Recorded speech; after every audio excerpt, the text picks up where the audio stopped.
una exploración bastante amplia. Y por eso se las traigo aquí, porque es inclusive mucho más amplio que lo que nosotros hacemos acá, por todos esos motivos económicos que ya les he reseñado, en el sentido de que todavía aquí no tenemos un mercado lo suficientemente amplio en este sentido como para poder traer equipos de muy alto costo, porque la frecuencia con que se emplean es muy poca. ¿Listo? Entonces, si después tienen preguntas al respecto, andamos un poquito sobre eso. Entonces, este es el lugar donde se iba a desarrollar el proyecto. Ahí está la coordenada, ¿sí? Y la forma geométrica del proyecto allá en Turbo. Posteriormente aquí tenemos la batería de sondeos que se hizo. Se hicieron las líneas que ven zigzagueadas con puntos que forman unas diagonales. Denme un segundo. Esta línea de aquí no me ha querido dibujar. Vamos a colocarlo en color rojo. Esta no me quiere dibujar. Dame un segundo a ver si es que está un poco sucio la pantalla.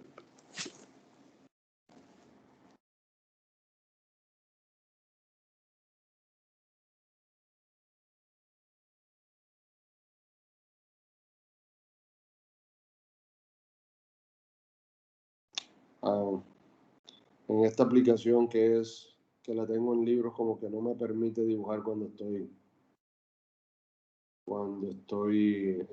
presentando. Bueno, pero son las líneas estas que estamos viendo ahí donde dice T01, ¿sí? Atraviesa toda esta zona de aquí, esto que les estoy mostrando, ¿sí? Y la compañera, que es esta de acá, que empieza por acá, por donde dice 1', o 1 asterisco, y la otra es la número 2. Sobre esas líneas se hicieron líneas sísmicas. ¿Qué quiere decir líneas sísmicas? Por ahí uno de ustedes, uno de sus grupos, explicó los métodos indirectos para calcular los parámetros de resistencia al corte. Entonces, sobre toda esa línea que tenemos allí, que atraviesa todo el centro comercial, se colocaron unos geófonos, que son unos cinceles grandes y gordos dentro del suelo, ¿sí?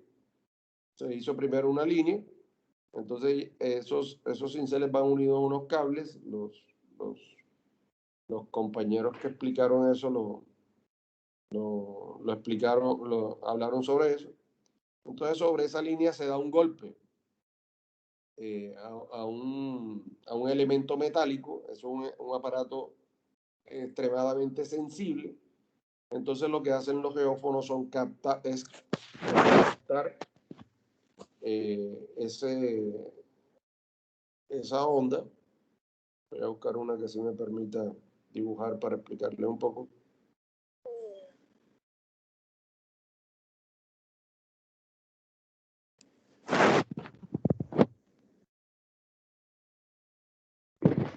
Esto sí me permite dibujar. Entonces lo que se hace es, si este es el terreno natural, entonces se entierran los geófonos,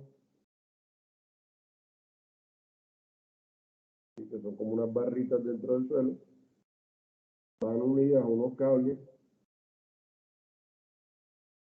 Están viendo la pantalla, ¿cierto? Lo que estoy dibujando. Sí, ingeniero. Okay. Sí, ingeniero. Esto es un método de reflexión sísmica. ¿Sí? Entonces, va unido aquí a un módem, ¿sí? Y aquí, también unido a eso, se coloca una placa. Antes lo que se hacía era hacer una pequeña explosión. Porque antes se hacía una explosión? Para que esa explosión empezara a moverse dentro del suelo y este aparato lo captara. ¿Por qué se hacía en eso con una pequeña explosión? Porque los aparatos no eran tan sensibles, pero los aparatos ahora son tan sensibles que yo creo que eso los expliqué en la clase. Este tipo de ensayos hay que hacerlos en la noche. ¿Por qué? Porque el tránsito vehicular apenas pasa, hace que ellos empiecen a señalar, ¿sí? Como si fueran unos pequeños microsismos que produjera el tránsito de los vehículos. Así que imagínense cuál será la sensibilidad de ese aparato. Entonces, como se hizo más sensible el aparato cada vez más, entonces ya no fue necesario hacer explosiones y lo que se coloca es una plaquita metálica. Lo que se coloca es una placa metálica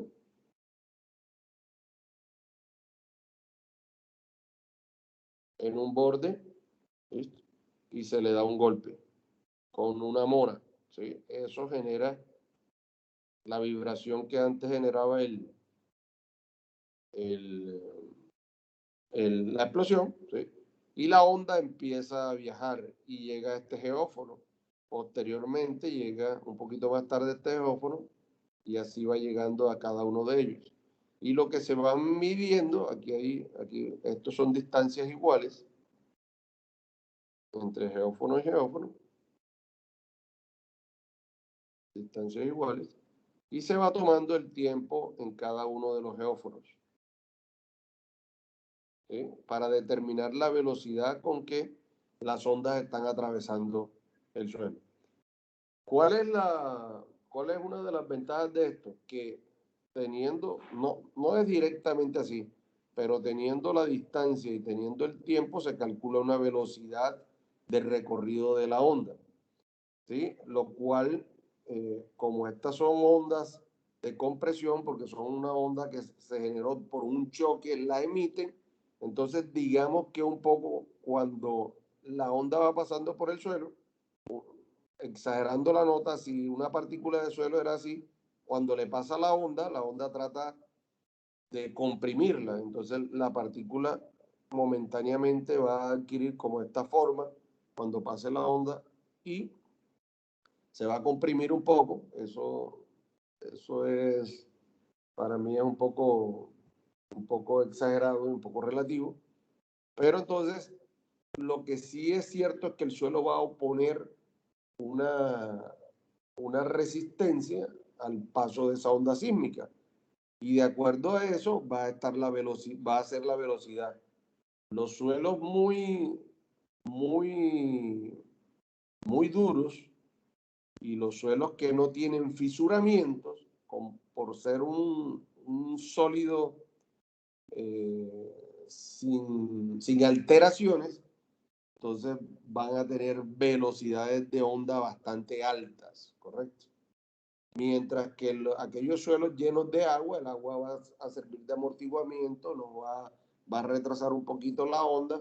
Aquellos suelos que tengan muchos poros, ¿sí? Ahí se va a disipar parte de la onda y entonces va a retrasar mucho más el, la velocidad. Entonces, eso quiere decir que los suelos rígidos, ¿sí? Van a tener velocidad de onda, que se llama velocidad de onda. En verdad aquí se mide de compresión, pero eh, por una relación de ecuaciones dinámicas podemos obtener la velocidad de onda de corte. Entonces con esa velocidad de onda de corte, para los suelos rígidos va a ser alta, mientras que para los suelos blandos, ¿sí? Va a ser baja. Entonces las rocas van a tener alta velocidad de onda de corte y los suelos, digamos, las turbas orgánicas, los suelos eh, que tienen bastante materia orgánica, agua y mucho poro, van a tener una velocidad de onda de corte baja. Esa velocidad de onda de corte nos va a servir a nosotros para este es el fin último de este ejercicio, de este ensayo, nos va a servir a nosotros para que para decirle al estructural que cuando él vaya a modelar una edificación, entonces nosotros le decimos la velocidad de onda de corte que va a determinar algo muy importante que es el cortante basal de la edificación. ¿Sí? ¿Qué es el cortante basal? La, el, el, el esfuerzo cortante que se va a desarrollar aquí durante la ocurrencia de un sismo, y ese cortante basal lo que va a intentar hacer, ¿sí?, es que la cimentación se separe del suelo. ¿Listo? Por eso se llama cortante en la base, que se separe del suelo, y en ese caso nuestro edificio perecerá. ¿Listo? Si, si el cortante basal supera la rigidez impuesta por el edificio, determinada por la misma carga de la superestructura, de la infraestructura, ¿sí?, y la rigidez que se le haga al edificio, que depende del espesor de los elementos, de la rigidez de los elementos. ¿Listo? Entonces, para eso nos sirven esos ensayos de velocidad de onda de refracción sísmica que vemos aquí. Lo que nos interesa determinar es esta velocidad de onda de corte, que es un parámetro dinámico, ¿sí?, que es necesario para las estructuras. Cuando no se hacen estos ensayos, lo que se hace es calcular esa velocidad de onda de corte en función de parámetros como la cohesión no drenada, que ya vimos que la podemos obtener como una función. La velocidad, como una función de la cohesión no drenada o del número de golpes, que ya vimos en las clases pasadas, en las clases pasadas, en las clases anteriores vimos cómo obtener esos parámetros, tanto la cohesión no drenada como el número de golpes. ¿Por qué es importante? Voy a borrarles aquí. ¿Por qué es importante obtener ese parámetro? Sobre todo para, para nuestra ciudad, para Montería. Resulta que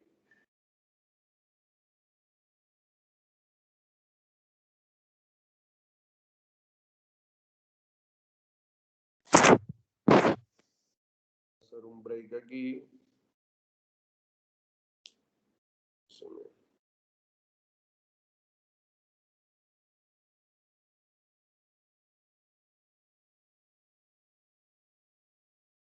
Vamos a buscar el título A de la NSR10.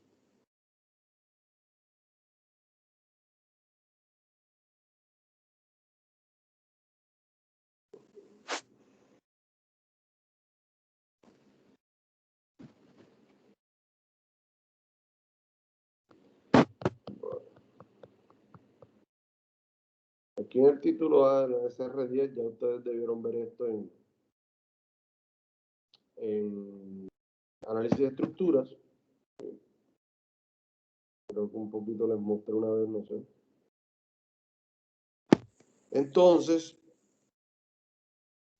para nosotros determinar el comportamiento dinámico de las edificaciones, en el estudio geotécnico tenemos que determinar un tipo de perfil. Esos tipos de perfil, como lo están viendo la presentación, ¿cierto? Sí, ingeniero. Ok. Como dice la tabla A241, clasificación de los perfiles de suelo, esto es necesario para lograr la interacción suelo-estructura de las edificaciones. Entonces, nosotros como geotecnistas le tenemos que decir a los estructurales, bueno, usted va a colocar ese edificio sobre un tipo de perfil sísmico. Entonces, esos perfiles van desde el perfil tipo A, como vemos aquí, B, C, D, E, y los tipos F, que son para suelos especiales, que son el F1, susceptibles a colapso, F2, turba orgánica, F3, arcillas de muy alta plasticidad que sean expansivas, y F4, perfiles de arcilla de rigidez mediana a blanda. Esos son los tipos. Los otros se determinan a través de la competencia o de la rigidez que tiene el material. Entonces, el mejor perfil va a ser el A, que es una roca muy competente, y de la Ale, L va a ser menos competente, que se parece mucho a lo que nosotros tenemos aquí en Montería, el E, que es un perfil que cumpla un criterio de velocidad o un perfil, como dice abajo, que contenga un espesor total H mayor de 3 metros de arcilla blanda. Eso puede que se dé mucho en nuestra zona. Entonces vamos a tener un perfil de tipo E. Si nosotros hacemos un estudio de suelos sin hacer un estudio de refracción sísmica como el que les acabo de explicar. ¿Por qué eso? Porque cuando nosotros hacemos los ensayos normales que hacemos para determinar, por ejemplo, cohesión y ángulo de fricción interna, el parámetro que aquí llama la norma SU, ¿sí? Que no es más que la cohesión no drenada, o sea, la resistencia al corte no drenado del suelo. Los valores aquí en Montería nos van a dar menores a 50 kilopascales o a 0.5 kilogramos de fuerza por centímetro cuadrado. Entonces, ¿qué tendríamos en ese caso? Que clasificar el perfil como E. ¿Listo? Aquí en la definición vemos los tres criterios que les estaba mencionando. La cohesión no drenada, en este caso, la velocidad de onda de corte, que es este valor de B sub S que ven allí, y también vemos el otro parámetro que es el número de golpes. ¿Listo? Entonces, si nosotros determinamos cómo es el suelo de Montería, bien sea por el número de golpes o por la cohesión no drenada, el perfil que nos va a dar es E. ¿Sí? ¿Por qué? Porque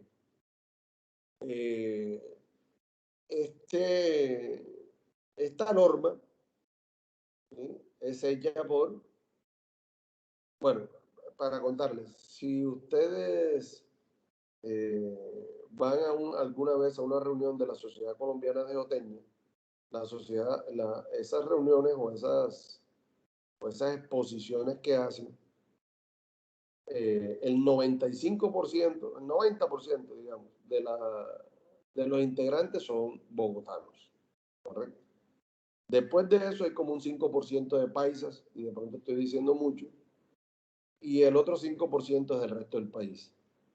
De la costa, yo hace algunos años que ya no voy, pero cuando asistía con frecuencia, iba un ingeniero barranquillero, apellido Guardopolo, y yo, para de contar. O sea que la norma es muy influenciada, es lo que les quiero decir, por los bogotanos. Los bogotanos tienen unos suelos tremendamente malos, mucho más blandos que los de nosotros. Entonces, ¿qué hicieron ellos? Ellos dijeron que todo lo que tuviera menos de 50 kilopascales, ¿sí? Como ellos son los que tuvieron gran injerencia en la norma, colocaron ese valor de 50 kilopascales, que 50 kilopascales realmente no clasifica un suelo como blando. En todas las clasificaciones, eso clasificaría un suelo como de rigidez media. ¿Listo? Entonces, ellos tienen suelos muy blandos, mientras que nosotros tenemos unos suelos que no son muy blandos, sino blandos. Pero como ellos hicieron la clasificación y colocaron este valor de 50 kilopascales, eso nos cobija a nosotros. Entonces, tenemos que clasificar nuestras estructuras como tipo E. ¿Qué pasa? Que si nosotros hacemos un ensayo como el que les acabo de explicar de refracción sísmica, la velocidad de onda de corte, que es el parámetro principal para clasificar un suelo, siempre que se va a clasificar un suelo, y acá a continuación lo dice, si leen la norma a continuación de la tabla, el primer criterio que se toma es la velocidad de onda de corte. ¿Sí? El segundo criterio que se tomaría sería el número de golpes, y el último criterio es el que nos permite a nosotros clasificar si no tenemos ensayo de refracción sísmica, que es la cohesión no drenada. Entonces, si nosotros venimos y hacemos un ensayo de refracción, la velocidad de onda de corte nos da ligeramente superior a 180 metros por segundo. ¿Sí? nos da 195, 200, 230. Me ha dado a lo largo de todos los ensayos de reflexión que he hecho. Entonces, como es mayor de 180, entonces ya no es necesario clasificar el perfil como E. El comportamiento no es E, sino que el comportamiento lo podemos llevar a la al segundo rango, que sería velocidad de onda de corte entre 180 y 360 metros por segundo. Y entonces clasificaríamos el suelo ya como D. ¿Listo? Como perfiles de tipo D. ¿Eso qué implica, muchachos?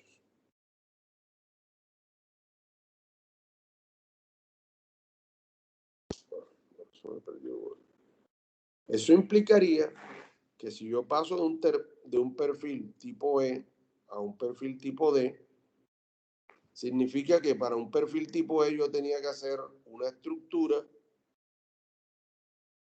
con esta robustez que estoy colocando, mientras que si la paso a un perfil tipo D, puedo hacer una estructura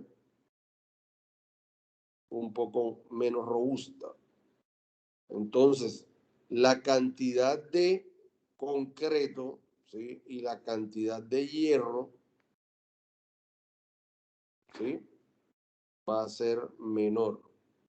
¿Listo? Va a ser menor si yo hago ese ensayo de refracción sísmica. En un edificio de aproximadamente 10 pisos, ¿sí?, hacer un ensayo de refracción sísmica cuesta alrededor de unos... Bueno, aquí antes no teníamos aparatos, ya hay un geólogo que compró los aparatos, pero cuando nos tocaba traer el equipo de Medellín para que se hiciera la refracción sísmica, eso podría costar alrededor de unos 4 o 5 millones de pesos. ¿Listo? Y el ahorro en un edificio de 10 pisos podía alcanzar, por pasar de un perfil E a un perfil tipo D, podría alcanzar casi los 300 millones. ¿Listo? ¿Por qué? Porque la cantidad de concreto, bueno, y eso fue hace 10 años, que el concreto, que el cemento, por ejemplo, estaba a un precio, cemento estaba a un precio de 14.500, 13.000 pesos, una cosa así. Digamos que 14.000 pesos. Hoy en día, una bolsa de concreto, ¿saben cuánto vale? De cemento. ¿Tienen idea cuánto vale una bolsa de cemento? Como, la última vez que miré creo que estaban 30, algo así. 26.500 pesos. Entonces, este ahorro es mucho mayor ahora. ¿Listo? Entonces, por eso vale la pena hacer. Si vas a hacer una casa de un piso, de 2 pisos, ¿sí?, te vas a gastar 4 millones de pesos y el ahorro que vas a tener va a ser tal vez los mismos 4 millones de pesos o un poquito menos. Entonces no vale la pena. Pero en una estructura ya bastante alta, entonces sí vale la pena realizar esto. ¿Por qué? Porque la norma nos castiga si calculamos la velocidad, el perfil de suelo a través de estos dos parámetros, ¿sí? Y nos beneficia, nos beneficia si utilizamos el parámetro de onda de corte por los tipos de suelo que hemos tenido. ¿Qué pasa con los suelos bogotanos? Los suelos bogotanos, yo, como a la segunda o tercera clase de mecánica de suelos, cuando la dicto, siempre les digo, las humedades de Bogotá, las humedades de Bogotá, ¿sí?, son de alrededor de un 500, no, eso es de México, son de alrededor de entre 200 y 300%. ¿Listo? Si recuerdan, la humedad es la cantidad de agua que hay sobre la cantidad de suelo expresada en porcentaje. Entonces, eso quiere decir que por cada 2 gramos de agua, o mejor dicho, que por cada gramo de suelo hay entre 2 y 3 gramos de agua en el suelo bogotano, lo cual es una cantidad considerable de agua. O sea, por cada gramo de sólido, ¿sí?, en la sabana bogotana hay 2 o 3 gramos de agua.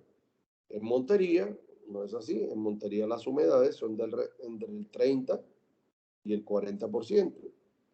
Lo que quiere decir que por cada gramo de sólido, ¿sí?, hay entre 0,3 y 0,4 gramos de agua. Entonces la desproporción es muy grande.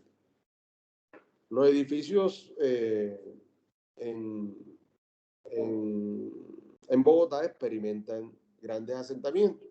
Por eso la norma, ya no es el título A, sino es el título H, que ya lo he conversado con ustedes, ¿cierto? Determina que los asentamientos de la edificación tienen que ser 0,15 metros, que es una barbaridad, sin vecinos, ¿sí?, o 0,30 metros con vecinos. ¿Quién hizo la norma? ¿A quién favorece? A los que tienen suelos extremadamente malos. A los que tienen suelos extremadamente malos.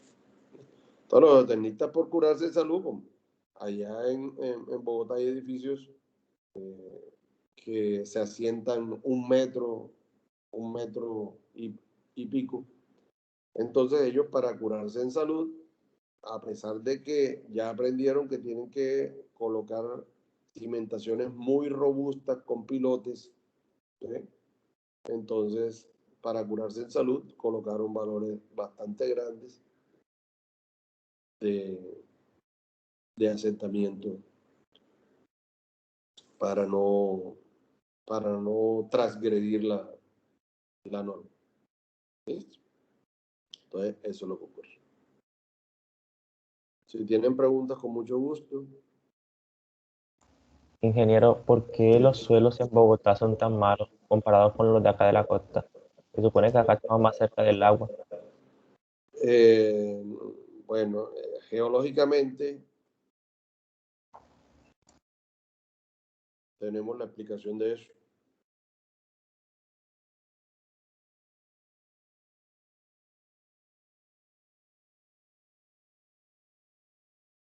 La forma en que se desarrolló Bogotá tiene alrededor unas montañas, ¿cierto? Y había había, porque ya eso no bota agua, había una famosa cascada, que inclusive toda la mitología de la sabana bogotana está alrededor de esa cascada que se llama, por si no lo saben, el Salto del Tequendama.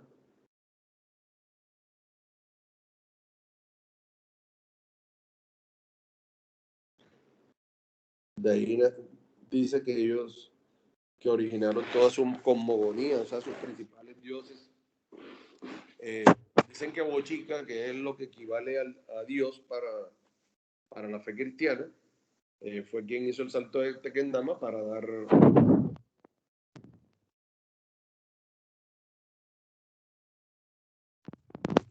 Y bueno, no me acuerdo cómo se llaman los otros dioses. Son alrededor de eso. Entonces, ¿qué es lo que ocurre? Ese salto del Tequendama, esto antes era una gran llanura, entonces el salto del Tequendama lo que hacía era inundar toda esta zona de por aquí y lo inundó, ¿sí? Porque acá, tanto en el occidente como en el oriente, ¿sí?, eh, hay montañas. Entonces, Bogotá antes era una gran laguna, ¿listo? Entonces, como era una gran laguna, los suelos,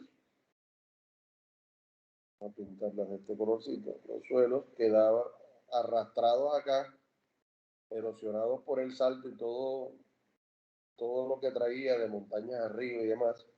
Entonces los suelos quedaban allí. Y como eran suelos muy pequeños, eran limos y arcillas, sobre todo. Entonces quedaban flotando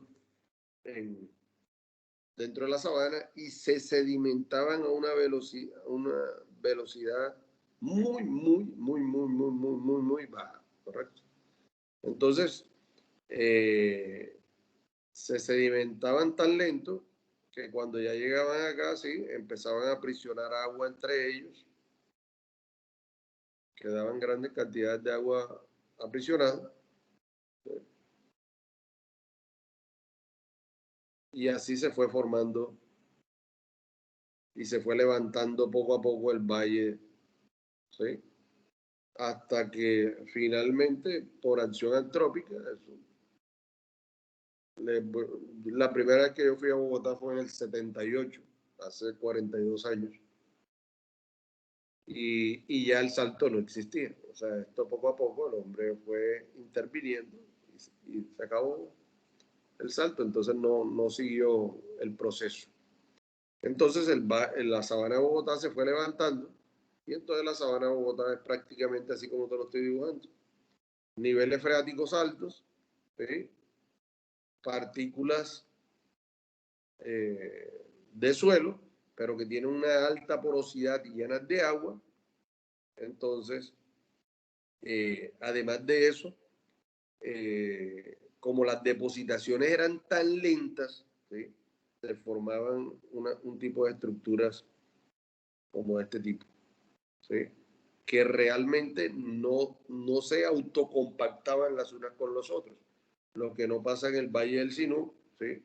Que está regida por un río y entonces ese río inundaba, las partículas de suelo a nosotros nos quedaban acá, ¿sí? Pero no era tan profunda como era el valle de la sabana de Bogotá, ¿sí? Y cuando el río, o sea, cuando dejaba de llover en nuestra región, el río se secaba rápidamente, ¡pum!, y las partículas caían con una velocidad más alta, ¿correcto? Entonces, como caían con velocidades más altas, esas partículas caían unas sobre otras, comenzaban un proceso de autocompactación, ¿sí? Entonces, los excesos de agua que ellos podían tener, el mismo peso de las partículas comenzaba a sacarlo. Entonces, quedaba una cantidad de agua apreciable, pero no tan grande como la que atrapaban las partículas en un descenso lento, en una sedimentación lenta, en una sabana.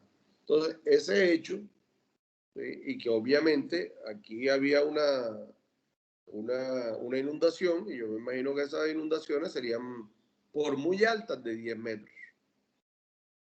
¿Ya? En tiempos, estoy hablando de hace muchísimos años, donde no había todos los muros de contención y todo lo que le hemos colocado al río. Mientras que acá las depositaciones eran en cientos de metros. ¿Ya? Entonces, ese valle de Bogotá nació por acá abajo y se fue llenando a lo largo de miles o de millones de años. Se fue llenando poco a poco y se fue llenando de esa forma. Es tal la poca consolidación o la poca compactación que tienen esas partículas que los investigadores bogotanos, voy a borrar un poquito lo de abajo, lo de Montería, es tal que se han hecho investigaciones en la sabana de Bogotá y a pesar, digamos que esto va como así, que a pesar de que tiene una gran columna de suelo encima, por ejemplo, este granito o esa capa, ¿sí? no, no ha sufrido un proceso de consolidación.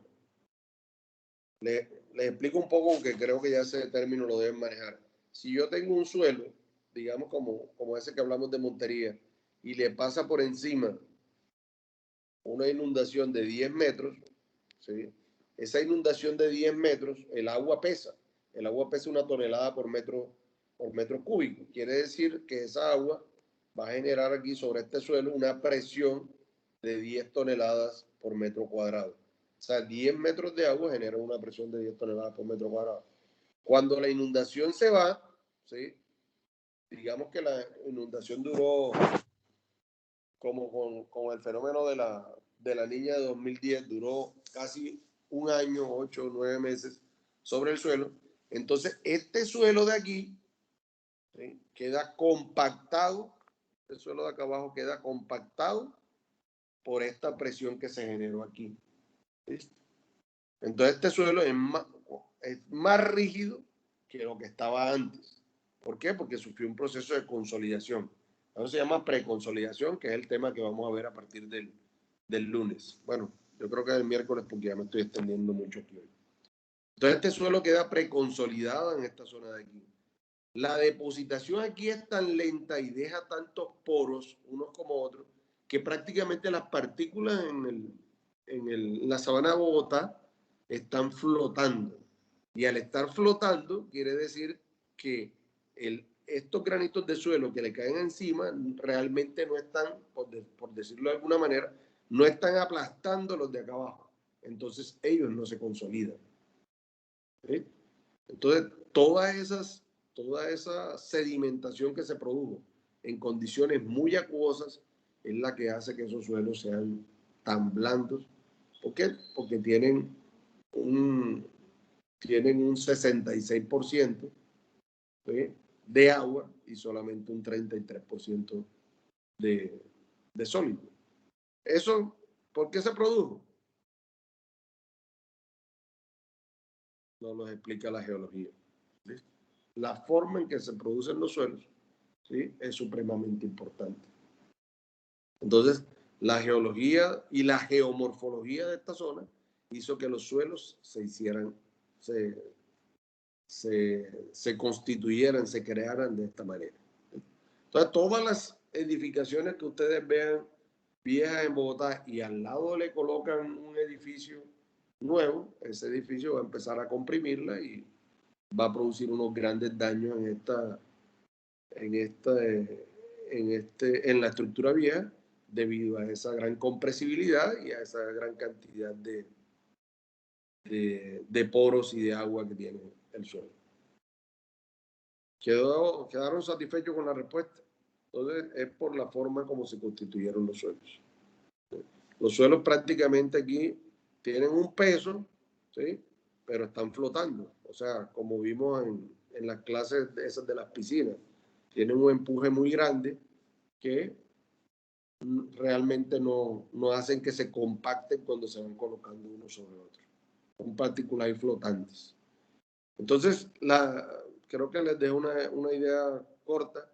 Cuando se toma una muestra de suelo de acá y se hace un ensayo como el que vamos a ver la otra semana de consolidación, resulta que esa muestra, así está a 100, 200 metros de profundidad, no se encuentra consolidada. Es decir, el peso de todo esto que tiene acá arriba no la está ayudando a consolidarse y a compactarse de buena manera por la flotación esa que está ejerciendo. Bueno, entonces acá hay otro tipo de ensayos, algunos que se hicieron, por ejemplo, los que están señalados, fíjense en las convenciones. Esto aquí no me he querido dibujar, no sé por qué. Aquí tengo que activar algo. Los que tienen los punticos redondos, es decir, los identificados con T, ¿sí?, son ensayos hechos con ensayos de penetración estándar. Los que tienen los rombitos, como este de aquí, el E05, son ensayos de CPT, o sea, de penetración cónica, y los que están con triangulitos son ensayos con dilatómetro. Por eso les traje esta, porque tiene de todo. Entonces, hablando de eso, fíjense, aquí tenemos la geología, el centro comercial, que es la figura esta que vemos en líneas, ¿sí?, está asentada sobre, aquí lo ven distorsionado porque el iPad me distorsiona la imagen, por eso la estrellita está en las zonas afuera. Entonces, está asentada sobre una geología de terrazas aluviales. Aquí tenemos los ensayos de geofísica, eso que les estaba diciendo que miden las velocidades de onda de corte.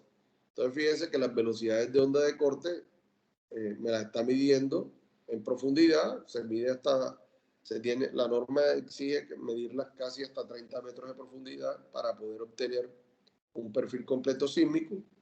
Esta de aquí se alcanzó solo una velocidad de 28, una profundidad de 28 metros.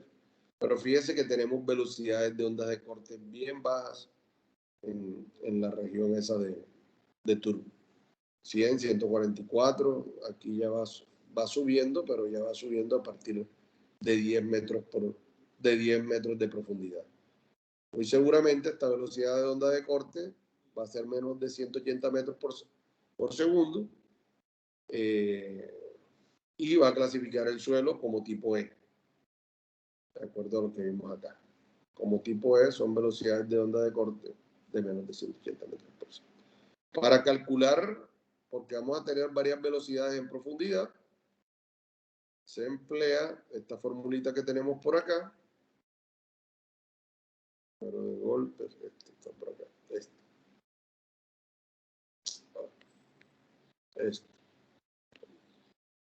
esta que está en el lado 431. Calculamos la velocidad de onda de corte como la sumatoria de los D sub I. Entonces esto daría 28, el numerador, porque llegamos hasta 28 metros en la refracción sísmica. Y lo que se hace es, en el denominador, son los valores de las distancias dividido entre los valores de la velocidad de onda de corte de la zona. ¿Qué quiere decir eso? Esto acá. Entonces, ¿qué quiere decir eso? Esta es la fórmula. Entonces, digamos que aquí entre 0 y 6 metros aproximadamente tenemos una velocidad de onda de corte de 100 metros. Entonces, en el primer término dividiríamos 6 metros entre 100. Después entre 6 y 10 metros tenemos 144. Entonces aquí sumaríamos más 4 metros, que sería de 6 hasta 10, dividido entre 144. Y de aquí para abajo, digamos que más o menos tiene 180, bueno, 184. Digamos que de 10 a 14 dividiríamos 4 metros más sobre 184. Y de 14 hasta 28 sería 14 sobre 188. Y de esa manera obtenemos los parámetros del numerador y del denominador y podríamos obtener la velocidad de onda de corte promedio. Obviamente aquí, sobre todo la parte superior está muy baja y entonces nos va a dar un valor mucho menor de onda de corte que los 180 metros por segundo. O sea que esa velocidad de onda de corte en este caso la clasificaríamos como E. ¿Listo? Sin tener en cuenta si el suelo tiene alguna condición de susceptibilidad. Acá se hizo otra, sí, fíjense, también salió más o menos un poco parecida, 98, 117 y ni siquiera alcanzó los 180 metros por segundo la otra diagonal que se hizo de la velocidad de onda de corte. Y aquí se hizo una tercera, esa no la vi en el gráfico. Ah, ok, es este pedacito que vemos aquí. Esta línea que vemos aquí. Esto. Bueno, entonces estos son los resultados. Es lo mismo que esto, que estos valorcitos que tenemos acá, pero ya colocado ya no en un perfil transversal, o sea, un perfil transversal el que vimos ahí. Entonces vamos viendo cómo va variando la velocidad de las ondas de cortante con la profundidad. Empezamos con valores aproximadamente 113 y a 30 metros podemos obtener. Ok, valores de 300 metros por segundo, que no se me refleja acá. No, mentira. Esto debe ser señalización en otro tipo de unidades. Aquí vemos que no ligeramente superan los 200 metros por segundo.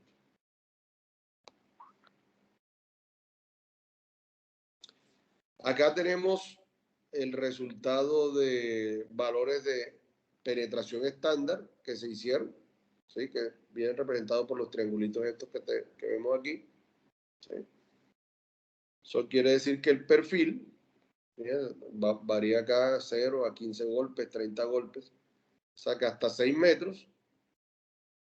Los números de golpes son, digamos que menores de 5. Es coincidente con lo que vemos acá, que en la parte superior, les dije, en los 6 primeros metros, la velocidad de onda de corte es muy bajita. Tienen que correlacionarse unos parámetros con el otro. O sea, si la velocidad de onda de corte es baja, obviamente el número de golpes va bajando. Y si ustedes comparan estos perfiles que tenemos aquí de velocidad de onda de corte, los comparamos con los valores de número de golpes, tienen más o menos la misma forma. ¿Sí? A mayor número de golpes, mayor velocidad de golpe. Siempre es muy importante en todos los informes correlacionar los números de golpes con las humedades naturales. ¿Sí? Entonces fíjense que acá en la parte superior tenemos humedades muy altas. Humedades muy altas me van a dar número de golpes muy bajos. A medida que la humedad va bajando, entonces fíjense que la resistencia del suelo, medida como número de golpes de penetración, va a ir aumentando.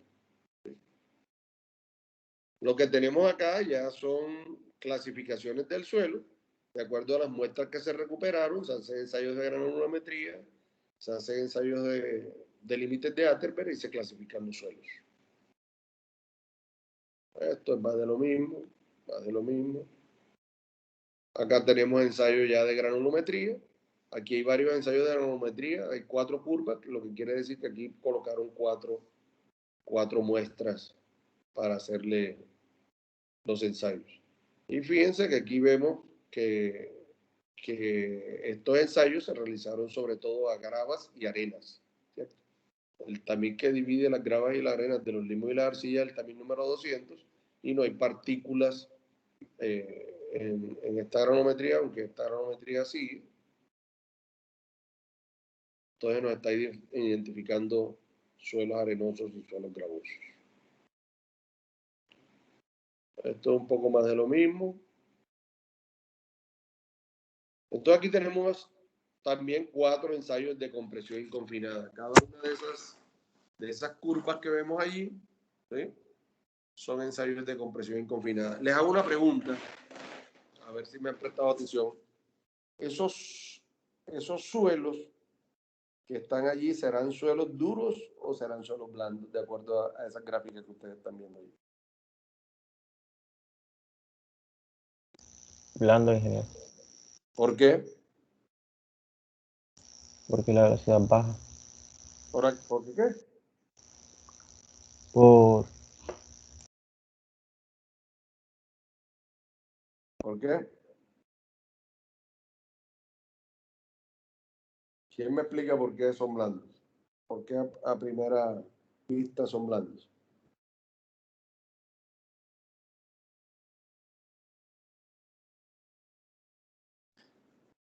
Naiden. ingeniero, por el porcentaje de agua y también por la presión también que tiene baja. No han prestado atención, muchachos.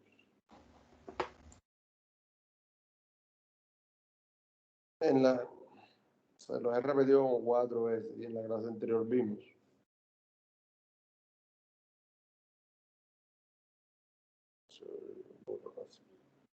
Detrás.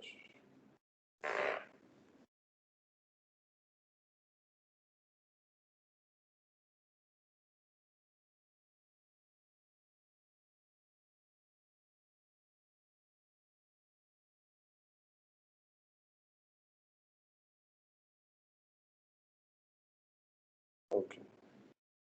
Entonces, señores, les he explicado un montón de veces que el comportamiento de los suelos blandos es de este tipo. ¿O no? el comportamiento de los suelos rígidos o duros es de este tipo.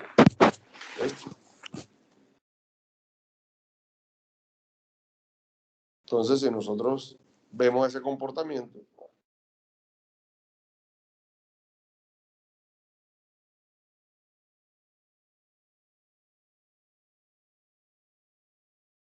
estamos viendo el comportamiento de un suelo blando. Fíjense la forma.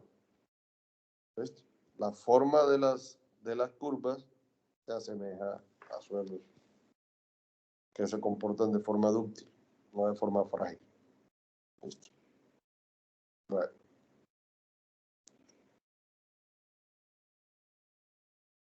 Aquí tenemos un ensayo de corte directo. ¿Listo? Entonces, si ustedes ven, aquí tenemos un puntico, dos punticos acá y 3 puntos acá. Se hicieron 3 puntos. Recuerden lo que les dije del ensayo de corte directo. En el ensayo de corte directo, ¿sí? Lo que tenemos una mesa de corte.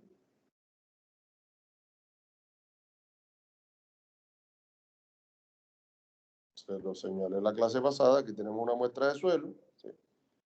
Le sometemos a una presión P y una carga S. ¿Sí? Esto me genera un esfuerzo y esto de compresión. Esto me genera un esfuerzo de corte hasta que la muestra falle. ¿Cierto? Entonces aquí tendríamos un sigma 1 y un tau sub 1. Ese sigma 1 y tau sub 1 es este puntico que tenemos aquí. ¿Listo? Posteriormente aumentamos el valor este de aquí a una carga 2 que me genera un esfuerzo 2 y aquí me va a generar un corte 2. Entonces, esta pareja, ¿sí? Si ustedes ven aquí dice esfuerzo normal, que es el sigma, y aquí tenemos esfuerzo cortante, que es el tau, entonces me generaría el segundo punto. Y así generaríamos un tercer punto.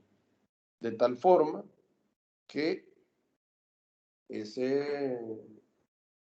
3 puntos me generarían esta envolvente de falla. Dibujaríamos esta envolvente de falla.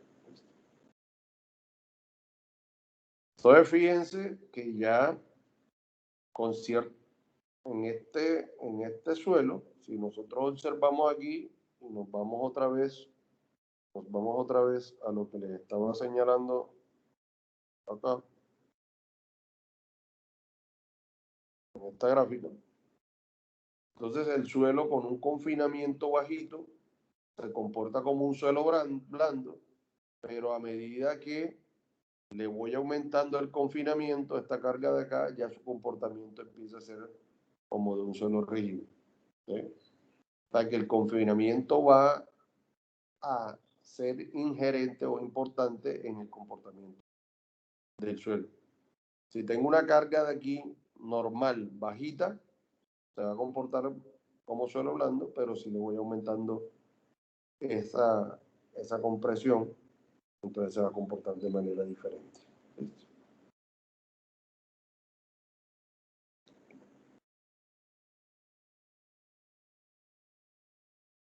Esto vamos a obviarlo para cuando vemos la consolidación. Y acá tenemos unos resultados de cono estático, que también ustedes lo expusieron, presentaron gráficas como este. Entonces, aquí tenemos en una primera instancia la resistencia de la punta del cono, en esta gráfica que dice QC, una resistencia debido a la fricción del cono. En su momento les expliqué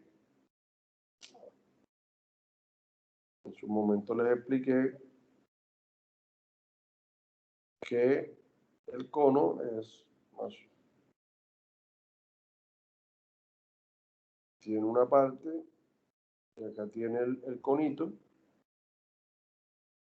Entonces, en un primer instante se baja la punta, ¿sí?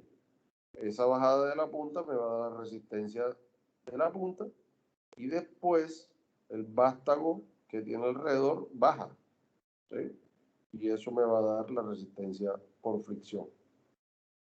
Entonces, la punta me está midiendo este valor de Q sub C en profundidad, y tenemos la profundidad hasta 20 metros, y el vástago me está midiendo también la resistencia previa por fricción hasta los 20 metros.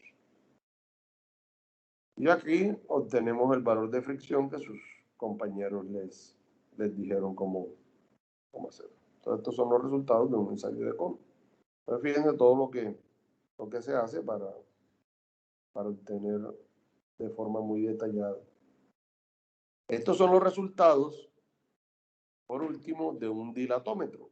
Entonces, el dilatómetro, sus amigos también les explicaron que tenía una membrana y esa membrana se mantiene, digamos, sin inflar, se mide una presión, después se infla la membrana hasta que rompa el suelo, hasta que haga fallar el suelo.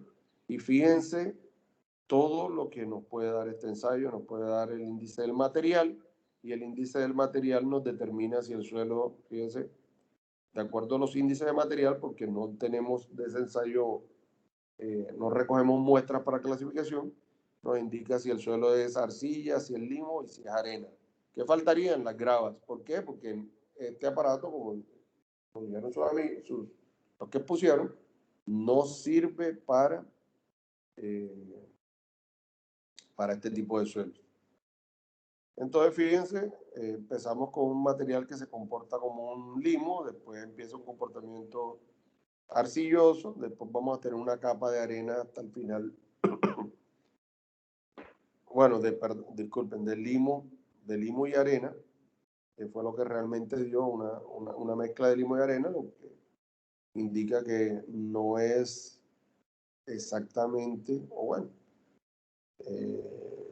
preciso el método,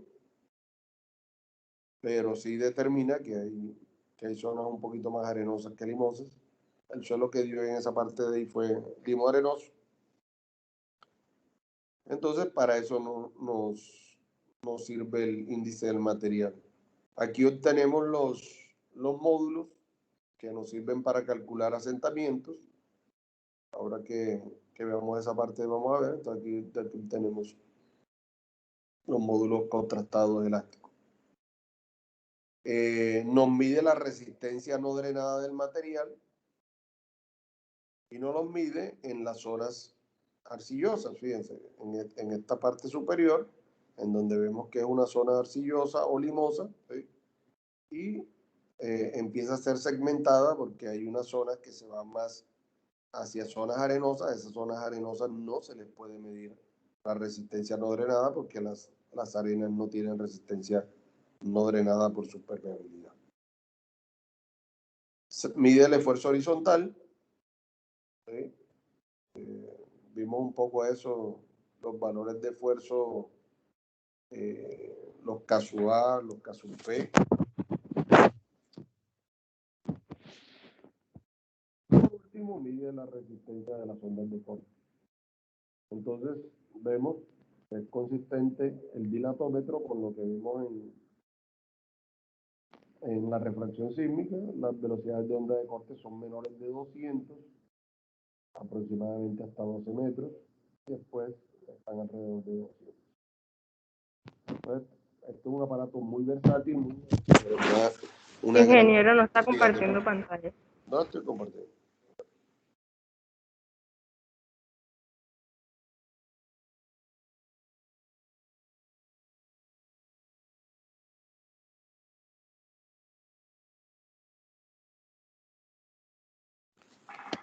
Entonces, como vemos, el dilatómetro nos da toda esta gran cantidad de índice del material que nos puede ayudar a clasificar el suelo, el módulo que nos sirve para determinar relaciones entre el asentamiento y la carga que le colocamos al suelo, la resistencia no drenada, que es un parámetro de resistencia al corte, los esfuerzos horizontales que nos servirían para diseñar las estructuras de contención y los pilotes mismos, y también las velocidades de onda de corte que nos sirve para determinar el perfil de suelo. Entonces, creo que estos son todos los tipos de ensayo que hay.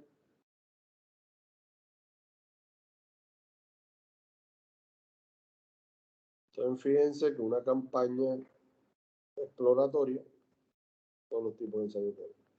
Una campaña exploratoria de este tipo reduce las incertidumbres en el suelo, entonces fíjense, se pueden obtener parámetros metro a metro. La Z sería la profundidad, la velocidad, la VS sería la velocidad de onda de corte, esto sería el módulo elástico de cortante, ¿sí? El peso unitario es el ρ en kilogramos por metro cúbico, la repetibilidad de la velocidad de onda de corte y el coeficiente de variación de esa misma. Entonces, de esta manera, esto es una asignatura que antes ustedes, que antes daban como electiva, ya no se da, pero aquí podríamos obtener con toda esta formulación todas las constantes dinámicas del suelo para poder hacer una mejor interacción de suelo y estructura. Entonces, es un poco la primera parte que les quería mostrar hoy, de cómo todo eso que ustedes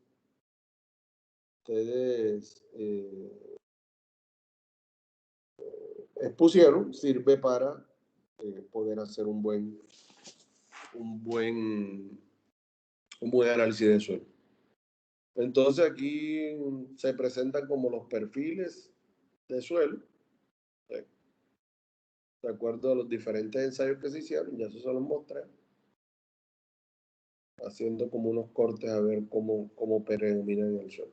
Esto nos permite también saber si hay variaciones en el suelo, ya sea a lo largo o a lo ancho del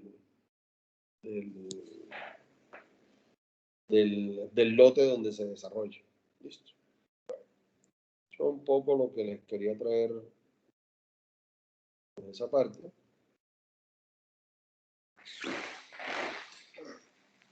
Y vamos a hacer lo que alcancemos a hacer de ejercicios ahora, los 20 o 15 minutos que nos puedan quedar.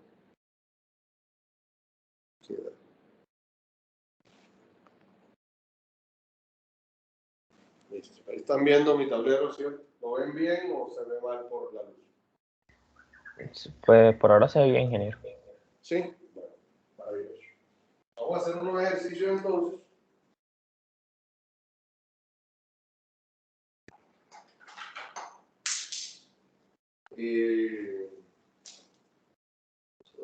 Voy a sacarlo de aquí, no los hago de memoria, porque siempre que los hago de memoria no dan las gráficas. Entonces prefiero sacarlos de un libro. Que ya sé que me van a dar los valores. Listo. Entonces, el primer ejercicio que vamos a hacer, si hay algún problema de sonido no suelto bien. Un segundo y mejoro mi sonido para mí, no para ustedes. Para poder oír las preguntas.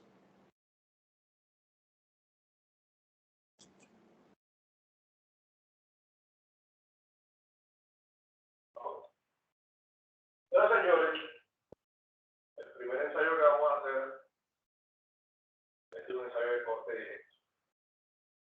Ingeniero, no se ve la parte de arriba. No se ve la parte superior. No se ve donde estoy.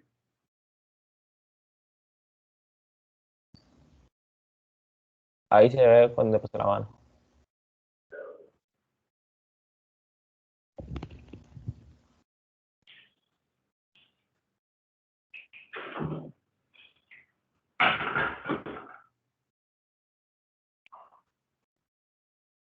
Ahora sí. No, ingeniero. Ok, te lo vamos un poquito más. De esta manera no tenemos mucho tiempo. Aquí sí. No, ingeniero, hasta ahí no llegamos a ver. Veo un poquitico más abajo. Pero bueno, sabemos que dice corte directo. Pues quería bajarlo. No, pero me extraña porque yo de otra vez.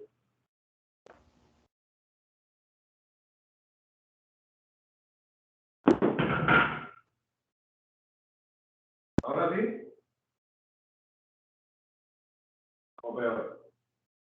Es igual, ingeniero. Igual. Ingeniera, pero escriba un poquito más abajo para que no se complique. Ok. Donde tiene la mano como 5 dedos más hacia abajo, puede empezar a escribir, que ahí veríamos todo. Vale. Aquí, Sí, ahí. ¿usted lo está viendo? Nada, ingeniero. Un poquito más hacia Ahí, arriba. ahí sí lo vemos. Ya. Dice ¿Qué corte. es lo que se ve? ¿Entiendo? Bueno. Entonces, señores, vamos a hacer un ensayo de corte de derecho. Voy a anotar primero los datos.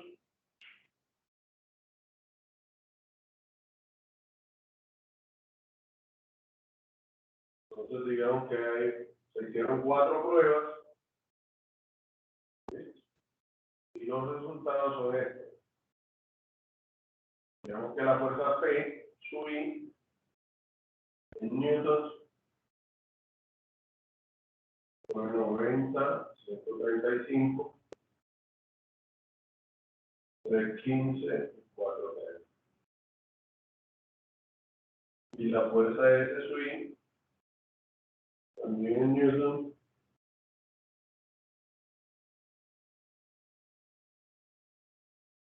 fue 54, 82,35, 189,5 y 270.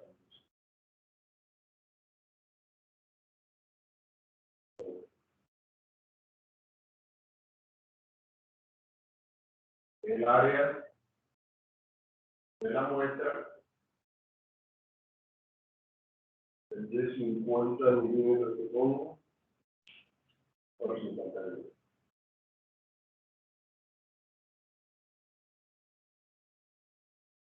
Sí, estos fueron los resultados. Voy a explicarle entonces nuevamente en qué consiste el ensayo. Recuerden que la mesa tiene una parte fija,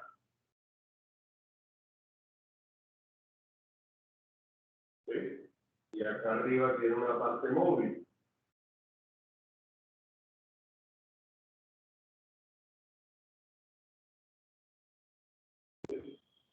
Entonces, se puso una primera muestra, voy a llamarla S1, de suelo, la primera que se colocó, ¿sí? Y se le aplicó una carga. ¿Cuánto fue esa carga? 90 newtons. ¿Sí? Esa carga ahí permaneció constante durante todo el ensayo. ¿Sí? Y desde cero se le empezó a aplicar una carga, subí 0, 1, 2, 3, 4, hasta que hubo una falla. Es decir, la caja se desplazó en este sentido y por esta superficie de aquí el suelo falló. Es una superficie inducida, ¿por qué? Porque siempre va a fallar en la intersección entre la parte fija y la parte móvil. Esa es una de las desventajas del ensayo. Y yo le estoy diciendo por dónde va a fallar. Y él puede que naturalmente no falle así, sino que falle así, o falle así, o falle en otra dirección. ¿Listo? En un plano de falla diferente. Entonces le pusimos 90 newtons y empezamos a cargar horizontalmente la caja hasta que falló. ¿Con cuánto falló? Con 54 newtons. Cuando llegamos a 54 newtons, se produjo la falla del material. ¿Sí? Después, ¿qué hicimos? Pues quitamos esta muestra de suelo y colocamos una nueva muestra que voy a llamar S2. ¿Qué carga le colocamos? Le colocamos 135. O sea, esta no queda de 90, sino de 135. La dejamos constante y empezamos a subir, aumentar el valor de la carga horizontal hasta que falló. ¿Con qué carga falló? Y así sucesivamente. Después no le colocamos 135, sino que le colocamos 315 y ella falló falló con 189.5, después le colocamos 430 y de 0 hasta 270.5. ¿Quedó clara la mecánica de ensayo? Sí, ingeniero. Ok, me parece perfecto. Quedó clara la mecánica. Pues, de eso se trata. Ah, ingeniero, Sí, sí. colocó 50 metros por 50 milímetros Ok. el área de la muestra. Era para esta pila. Ok, 50 minutos. Ah, sí. Bueno, listo, gracias. Entonces estamos hablando de carga, ¿correcto? Pero esas cargas, todas realmente están aplicadas sobre qué plano? Sobre el plano ese de intersección. ¿Verdad?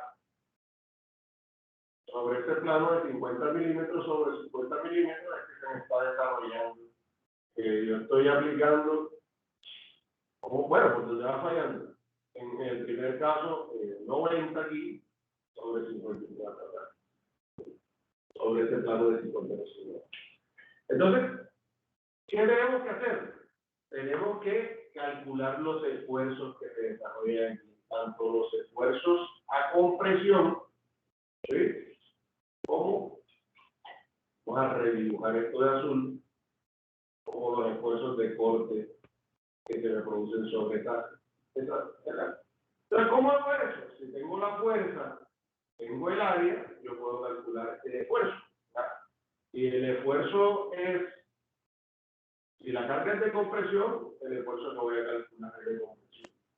Si la carga es de corte, entonces el esfuerzo que voy a calcular. O sea, si la carga es horizontal, el esfuerzo que voy a calcular es de corte. ¿Sí?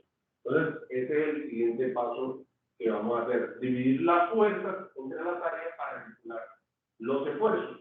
Este par de esfuerzos que nos van a dar es la combinación de esfuerzos de sigma y tau, ¿sí? De compresión y corte, que nos está produciendo la falla de los elementos en cada caso. ¿Sí? Entonces procedemos a hacer eso. Entonces, ¿qué calculamos aquí? Calculamos los esfuerzos. Subí, esos esfuerzos ahora van a ser en newton por milímetro cuadrado. ¿Por qué? Porque los esfuerzos los tenemos en newton y el área la tenemos en milímetros cuadrados. El área sería igual a 50 por 50, que me daría 2.500 milímetros cuadrados. Entonces, ¿qué voy a hacer? Cada uno de estos valores lo voy a dividir entre 2.500. ¿Sí? Pero realmente esa unidad no me gusta mucho, pero vamos a hacerlo así para hacerlo más rápido.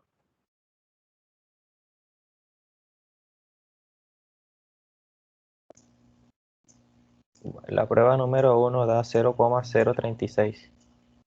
0,036. La prueba número 2, Hay los 90 entre 2.500. La prueba número 2. 0,054.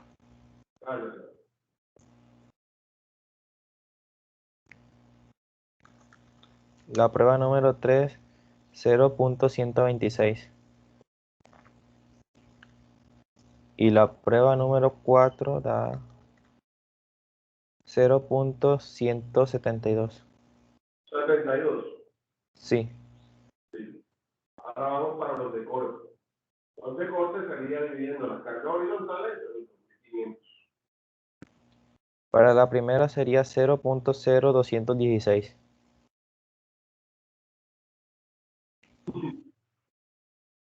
Para la segunda sería 0,03294.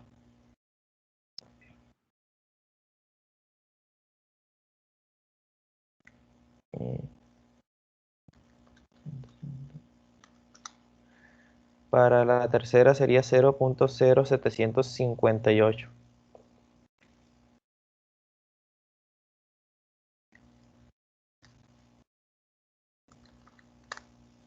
Y para la última sería 0,108. Ok, muchas gracias. Sí. Entonces, ¿ahora qué tenemos? Tenemos estos dos produjeron la falla. Estos dos produjeron la falla de la segunda muestra. Estos dos la de la tercera muestra. Y este parón de la última produjo la falla de la última muestra. Entonces, ¿qué vamos a hacer eso? Si no aparece, me dicen y yo corrijo. ¿Aparece toda la gráfica?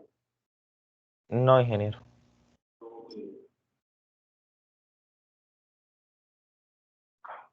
Ahora, Ahora sí.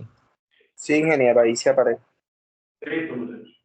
Entonces, ustedes pueden coger una vida Excel, meter estos datos, facilito, pum, y me dejan la gráfica. Pueden hacer. ¿Qué tenemos que hacer? Ojo con el manejo del Excel.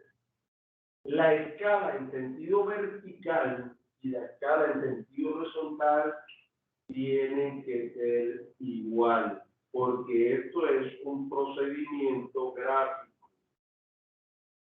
¿Sí? Entonces las escalas tienen que ser igual, porque lo que vamos a determinar es una inclinación y un intersecto. Entonces, como lo estamos haciendo de forma gráfica, ¿sí? A menos que tomen la ecuación de la curva, que también se la puede leer al Excel, entonces las escalas tienen que ser igual, ¿sí? Para que la inclinación nos dé correctamente. ¿Sí? Entonces, este poco de numeritos, aquí voy a colocar los esfuerzos a compresión. Entonces tenemos aquí, entonces vamos a colocarlo en newton por milímetro cuadrado, ¿sí? Pero lo vamos a multiplicar por 10 al menos 3 para no colocar esa pila de cero. Me gusta más transformarlo a kilómetros por metro cuadrado, pero el próximo se me hace. Y los constantes también, 10 a la menos 3 newtons sobre milímetro cuadrado. Entonces, en ese orden de idea, el valor más pequeñito sería, yo lo multiplico por 10 a la menos 3, el valor más pequeñito sería 21.6. ¿Sí? Al pasarlo a escala de 10 a la menos 3. Y el valor más alto que voy a tener va a ser 172 acá, al pasarlo al 10 a la menos 3. Entonces, vamos a buscarnos una escala aquí racional. Aquí deben caber 4 borradores de estos para que me queden más o menos de cambio.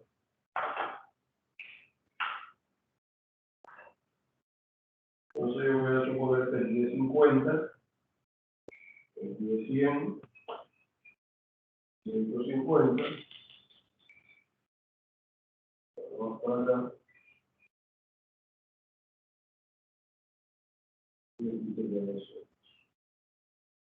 Como tiene que cerrar la misma escala, coloco 50, el mayor es 108. Aquí me va a alcanzar, ahí es 100, aquí sería 100, aquí sería 50, 50, 100, 150, 100. Ustedes me deben alcanzar a cada uno. Entonces, ustedes allá lo hacen a mano y ustedes son los que me dan el resultado. Aquí estoy haciendo.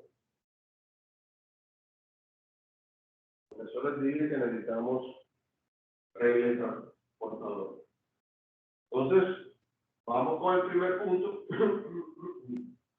Vamos con el primer punto. Y este primer punto sería 36. Digamos que si este es 50, el 36 más o menos estaría por aquí. Hacer un poco más corrido ese acá.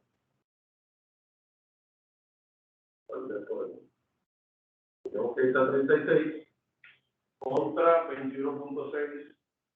Tendría más o menos como. Entonces, genero este primer punto. Después tendría 54. Y aquí. Contra 32.9.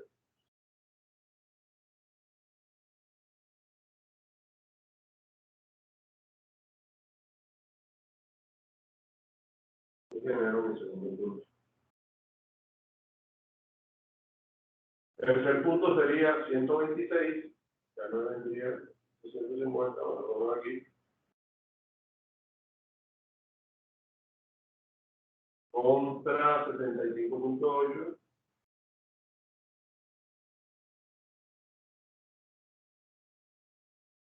Genero mi tercer punto.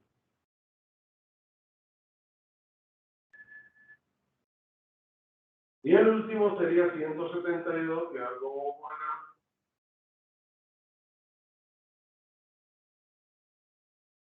Contra 108, que sería lo tercero.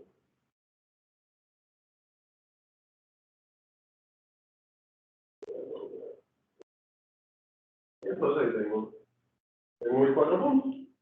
Háganlo ya en su casa, mano, y por aquí tratamos entonces anualmente de pago. Eso tiene que ser una línea recta, ¿no? Obviamente yo, porque lo tengo aquí hecha al ojímetro, no me va a dar, pero tiene que, no necesariamente tocar los 4 puntos, pero sí que sea equidistante. A mí eso no me da nunca. Háganlo ustedes a llamarlo.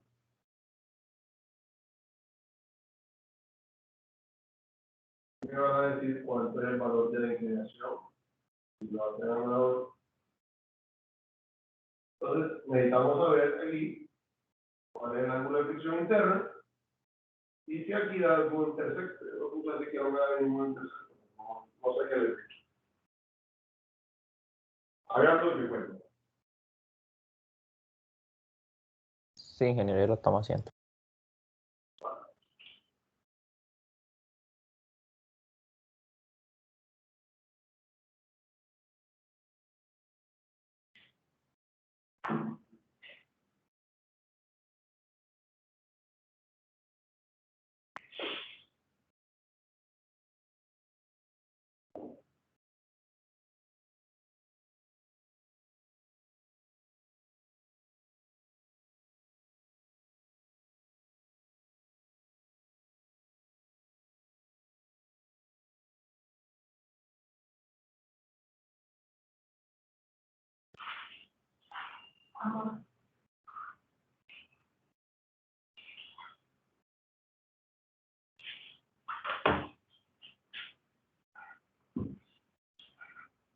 Bueno, no me he dado cuenta, son las 8 de la mañana, falta un minuto, y ustedes tienen que otra clase, entonces termínenlo y el día lunes nos vemos.